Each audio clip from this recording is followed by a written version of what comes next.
نماز ضائع کرنا، اس کا مفہوم بڑا واضح ہے، لیکن ایک تو یہ مفہوم ہے کہ نماز نہ پڑھنا یہ نماز ضائع کرنا ہے،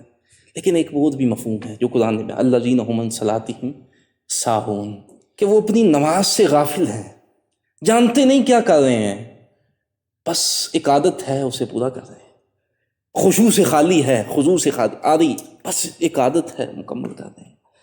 اور ایسی نماز کے حوالے سے بڑا خوبصورت ایک مثال کے ذریعے سمجھایا مولانا روم نے۔ مولانا روم فرماتے ہیں کہ جو شخص اس طرح کی نماز پڑھتا ہے اس کی مثال اس بندے کی طرح ہے کہ جو بندہ بہرا ہے، اس کا ہمسایہ، اس کے ساتھ والے گھر والا جو ہے وہ بیمار ہے، اب وہ اس کی تیمارداری کرنے جا رہا ہے، اس کا حال چال پوچھنے جا رہا ہے، تو وہ کس انداز سے جائے گا؟ وہ تو بہرا ہے، اسے پتہ نہیں ہے میں کیا بولوں گا، جب میں بولوں گا تو کیا جواب آئے گا، تو کیا میں آگے سے جواب دوں گا، تو بس وہ اپنے ذہن میں ایک مقالہ اور سوال تیار کرتا ہے اور جواب تیار کرتا ہے کہ سب سے پہلے جا کے میں اس سے سوال کروں گا بھی تیرا کیا حال ہے، تو وہ کہے گا میرا حال ٹھیک ہے، تو میں کہوں گا تیرا بہت اچھا حال ہے، ہر مسلمان کا حال ایسا ہی ہونا چاہیے۔ پھر میں اس سے پوچھوں گا کہ تو کیا کھا رہا ہے آج کل، تو وہ کہے گا کہ میں کسی اچھی غذا کا نام لے گا، تو میں کہوں گا بہت اچھی غذا ہے، ہر مسلمان کو یہی کھانی چاہیے۔ تو پھر میں اس سے پوچھوں گا تیرا طبیب کون ہے، کس سے علاج کرا رہا ہے، تو وہ کسی اچھے طبیب کا نام لے گا، تو میں کہوں گا کہ بہت اچھا طبیب ہے، اس سے علاج کرواؤ، اور میں اس کو خوش کر کے آؤں گا۔ مولانا روم فرماتے ہیں وہ اس کے گھر گیا، اور جب اس کے گھر گیا اور اس سے جا کے اس نے پہلا سوال کیا کہ تمہارا کیا حال ہے، تو اس نے کہا کہ میرا حال تو بڑا برا ہے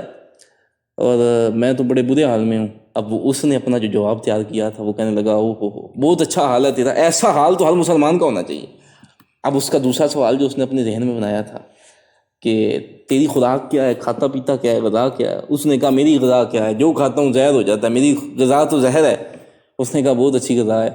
ایسی غذا تو ہر بندے کی ہونی چاہیے۔ تو اب وہ جس کی تیمارداری کرنے گیا تھا اندر سے اسے غصہ آ رہا ہے کہ یہ کیسی تیمارداری کرنے آیا، یہ بجائے کوئی اچھی بات کرنے کے تو یہ تو منہ سے اول فول ہی بات کر۔ اب اس نے تیسرا سوال کیا کہ تیرا طبیب کون ہے؟ اس نے کہا میرا طبیب کیا ہو سکتا ہے، جتنی مشکل میں ہو اب میرا طبیب تو ملک الموت ہی ہے، اب تو بس جان نکلے تو ہی چین آئے گا۔ اس نے کہا بہت اچھا طبیب ہے، ایسا طبیب تو ہر بندے کو ہونا چاہیے۔ اب وہ اپنے تائیں خود وہ ایک تیمارداری کر کے یہ سمجھ رہا ہے کہ میں نے بڑا کام کیا اور میں اس کو راضی کر کے آ رہا ہوں، لیکن جب وہ واپس آتا ہے مولانا روم فرماتے ہیں اپنے تک تو وہ بڑا خوش ہے کہ میں تیمارداری کر کے آیا ہوں، لیکن جس کی تیمارداری کرنے گیا وہ بڑے غصے میں ہے۔ یہ گیا اس کو راضی کرنے تھا لیکن اس کو ناراض کر کے آ گیا۔ فرمایا ایسی ہی مثال ہے اس مومن کی جو نماز سے غافل ہے، جاتا وہ رب کو راضی کرنے ہے لیکن آتا رب کو ناراض کر کے ہے۔ گیا تو وہ فریضہ انجام دینے تھا لیکن ناراض کر کے آ جاتا ہے۔ اور اقبال نے اسی حوالے سے کہا تھا کہ کبھی ہے حقیقت منتظر نظر آ لباس مجاز میں، کہ ہزاروں سجدے تڑپ رہے ہیں میری جبین نیاز میں، نہ کہیں جہاں میں اما ملی، جو اما ملی تو کہاں ملی، میرے جرم خانہ خراب کو تیرے عفو بندہ نواز میں، اور جو میں سر بسجدہ ہوا کبھی تو زمین سے آنے لگی صدا، تیرا دل تو ہے صنم آشنا، تجھے کیا ملے گا نماز میں۔